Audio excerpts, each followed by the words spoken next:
அடிப்படை வசதிகள் செய்து தராத அதிகாரிகளை கண்டித்து அருகேரி கிராம மக்கள் ஆர்ப்பாட்டத்தில் ஈடுபட்டனர். கடலூர் மாவட்டம் திட்டக்குடி அருகே அருகேரி கிராமத்தில் ஊராட்சி ஒன்றிய துவக்கப்பள்ளி கட்டிடம் இடிக்கப்பட்டு 5 ஆண்டுகள் ஆகியும் புதிய கட்டிடம் கட்டித்தராததை கண்டித்தும் ஊராட்சி மன்ற அலுவலக கட்டிடம் கட்டித்தர வலியுறுத்தியும் பழுது நீக்கம் செய்யப்பட்டு நீண்ட காலம் ஆகியும் பயன்பாட்டிற்கு கொண்டுவராமல் உள்ள மகளிர் சுகாதார வளாகத்தை உடனடியாக பயன்பாட்டிற்கு கொண்டுவர வேண்டும் என்பது உள்ளிட்ட பல்வேறு கோரிக்கைகளை வலியுறுத்தி நல்லூர் ஊராட்சி ஒன்றிய அலுவலகம் அருகில் அனைத்து கட்சி சார்பாகவும் அருகேரி கிராம மக்கள் 200க்கும் மேற்பட்டோர் ஆர்ப்பாட்டத்தில் ஈடுபட்டனர். கிராம ஊராட்சி செயலாளர் சாதி ரீதியாக செயல்படுவதாகவும் அருகேரி பட்டியலின பொதுமக்களை இழிவாக பார்த்து தரக்குறைவாக பேசி கொச்சைப்படுத்தி வருவதாகவும் தெரிவித்தனர். இதனால் ஊராட்சி செயலாளர் மீது துறை ரீதியாக நடவடிக்கை எடுக்க வேண்டியும் மேலும் ஊராட்சி செயலாளரை மாற்றி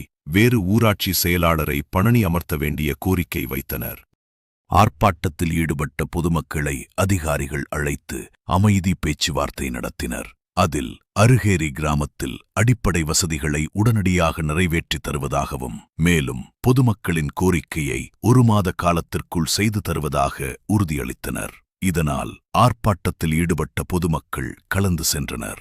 இந்த கண்டன ஆர்ப்பாட்டத்தில் இந்திய கம்யூனிஸ்ட் கட்சி, தேசிய முற்போக்கு திராவிட கழகம், அனைத்து அண்ணா திராவிட முன்னேற்றக் கழகம், திராவிட முன்னேற்றக் கழகம், விடுதலை சிறுத்தைகள் கட்சி நிர்வாகிகள் பெருந்திரளாக கலந்து கொண்டனர். கடலூர் மாவட்ட செய்தியாளர் மோகன்ராஜ். நான் உங்கள் விரைவு செய்தி ஆசிரியர் கோகுலவாசன். மேலும் சுவாரஸ்யமான செய்திகளை தெரிந்து கொள்ள ஸ்கை நியூஸ் வாட்ஸ்அப் சேனல் மற்றும் sky news private limited Instagram பக்கத்தில் செய்திகளை தெரிந்து கொள்ளுங்கள். நன்றி.